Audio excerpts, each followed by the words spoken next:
பாப்பா நேத்து ஆக்ரால தாஜ்மஹாலை காணாமாண்டி ஒரே சத்தம். அவனுக்கு என்ன தெரியும் தாஜ்மஹால் என் மாமனார் வீட்டுல இருக்குன்ட்டு.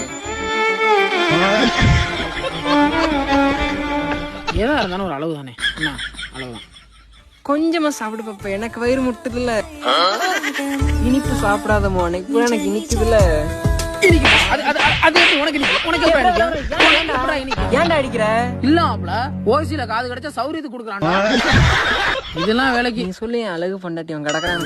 உங்களின் ஒவ்வொரு தருணத்தையும் சிறப்பாக்கிடும் புதிய டிசைன்கள். இவ்வளவு மாதிரிதான் தம்பி ஒரு காலத்துல நானு புசுரா லவ் பண்ணேன். ரொம்ப பண்ணிட்டா மசுரா பச்சம் தூக்கி போட்டு வந்துட்டானே. அப்புறம் எதுக்கு நீ சொட்ட விழுந்தா வருத்தப்படுற? அது சரிடா, உனக்கு ஏன்டா லவ்னாலே பிடிக்க மாட்டேங்குது? பிடிக்காமலாம் இல்ல, எவளும் கிடைக்காம. உன் ராகங்கள் தான்